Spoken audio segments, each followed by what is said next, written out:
Welcome back to the Ace Your Retirement Show. I'm Alex Callett. And I'm Austin Powell. And we're thrilled to be with you today to discuss Roth Conversions 101, everything you need to know. So Austin, let's have it. Tell us about Roth Conversion in its simplest form and what that might mean to all these folks. Yeah, great question, Alex. So Roth Conversions in their most basic form is the process of transferring a portion of your pre-tax retirement accounts. That could be a traditional IRA, that could be a pre-tax 401k, and moving it over into a Roth IRA or a Roth 401k. Now, in the process of making that conversion, you are going to pay taxes. You're going to have to pay taxes on the amount that you convert. But the good news is that once it is in that Roth IRA, is going to be tax-free forever. You're eventually telling the IRS that I want to pay taxes now so that I don't have to worry about taxes in the future. Well, everybody loves the idea of tax-free growth, so there's real power in that. I think, Austin, it's so important to have this conversation today, given our current tax rates, right? Understanding that there might be some looming tax increases at some point, given our debt and things of that nature. So just speak for a minute about the value of the current marginal tax rates and why this might be a strategy worth considering sooner rather than later. Yeah, so we had some of the biggest tax cuts in history in 2018 through the Tax Cut and Jobs Act, and that is scheduled to sunset at the end of this year. Now, it remains to be seen whether that's going to be extended, but with our mounting national debt, we think it's a possibility that tax rates could actually go up in the future, which would make Roth conversions more compelling. But I would say maybe more importantly, Alex, when folks retire, what we most times see is that your tax rate goes down. You no longer have income from employment.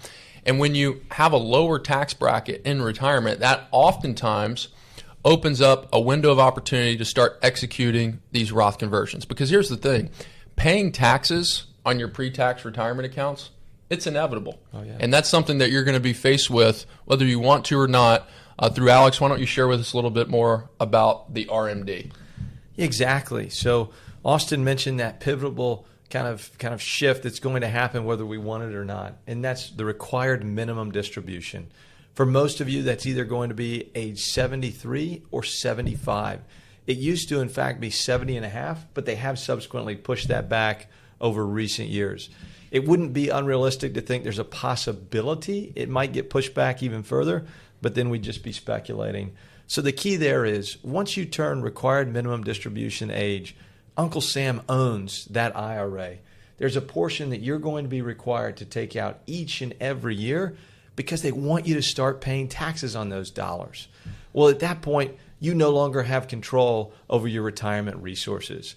So by utilizing the time after retirement and prior to RMD age, you get to control the taxation.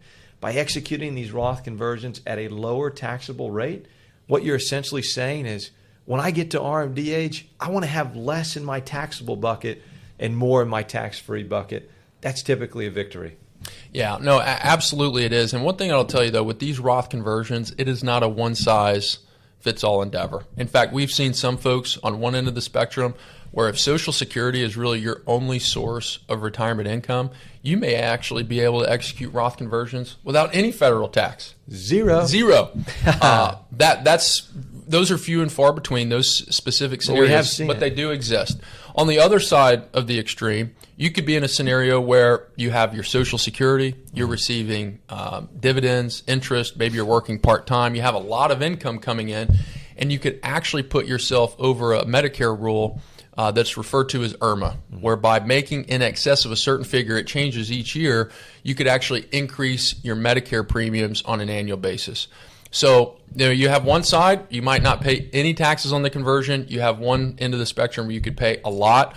So you just need to be very aware of your specific situation and make sure you're running the numbers and it makes sense given your specific set of circumstances. Without question.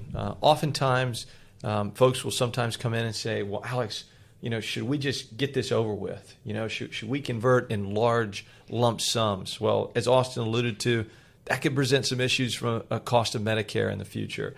What we've also found is that strategically executing these conversions over time tends to lead to the most favorable tax circumstances and long-term results. The good news, we have all the right tools in place to be able to run those numbers and make sure that you, in fact, are executing the most advantageous Roth conversion, putting you in the best tax position. So if you have any questions at all, we're more than happy to answer those questions along the way. In fact, we'd welcome them.